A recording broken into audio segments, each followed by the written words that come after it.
You walk into the kitchen. You know exactly why you came in. And then nothing. The thought is just gone. You stand there, staring at the fridge, trying to rewind your own brain. We've all done it. It happens to students, to CEOs, to people with brilliant memories. The door doesn't care. And for years, people blamed it on a bad memory, on getting older, on simply not paying attention. But here's the strange part. It might not be your memory failing at all. It might be the doorway, the real, physical doorway you just walked through. Scientists actually have a name for this. They call it the doorway effect. It starts with a psychologist named Gabriel Radvansky at the University of Notre Dame. He wanted to know one simple thing. Why do we forget the second we change rooms? So he built an experiment. People moved through a world on a screen, picking up an object on one table and setting it down on another. Sometimes they just crossed a single room. Sometimes they walked through a doorway into a new room, the exact same distance. Then he tested what they could remember. And the result was clear. When people walked through a doorway, they forgot more. Same distance, same task. The only thing different was the door. Then he did it again in the real world, real rooms, real objects, real doorways. Same result. He wasn't really testing people's memory. He was testing the door. So what is a doorway actually doing to you? Radvansky's answer is beautiful. Your brain doesn't record your life as one long, smooth video. It chops it into chapters. Scientists call the cut between two chapters an event boundary. And a doorway is one of the strongest event boundaries there is.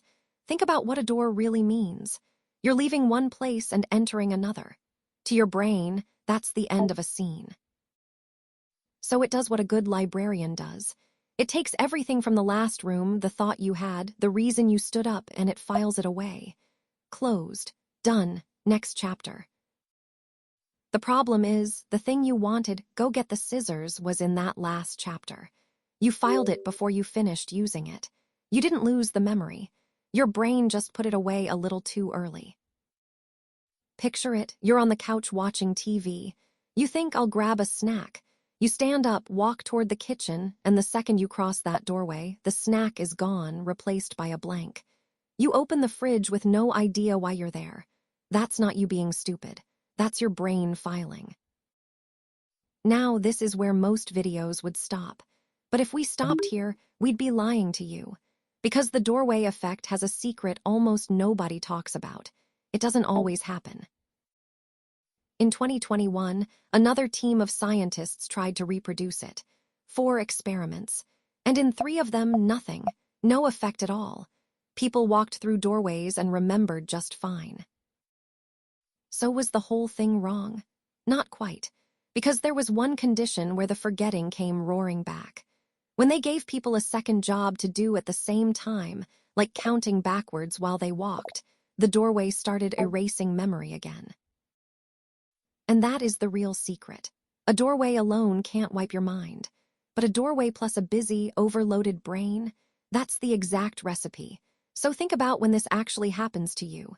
You're never standing there calm and empty. You're holding 3 thoughts, half a conversation, a phone in your hand. Your brain is already full. The doorway is just the final straw. And then it gets even stranger. Because the same event boundary that makes you forget can also make you remember better.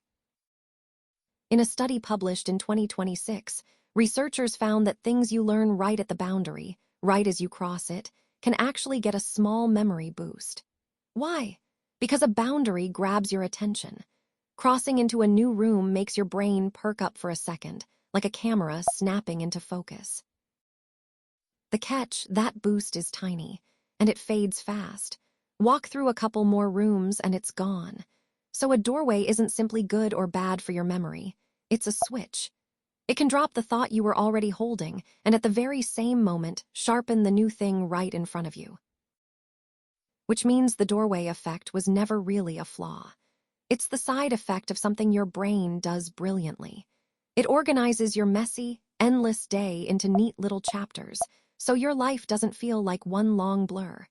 The forgetting is just the price of an organized mind. And the best part? Now that you know the trick, you can beat it. The next time you stand up to go get something, don't let it stay a vague little feeling. Say it, out loud or just clearly in your head. Scissors, kitchen drawer. Give your brain a label it can't quietly file away. Because the doorway only steals the thoughts you never fully formed. Hold the thought tightly enough, and you can walk through any door in the world and still remember exactly why you came. If this made you see your own brain a little differently, there's a whole lot more where that came from. Stick around.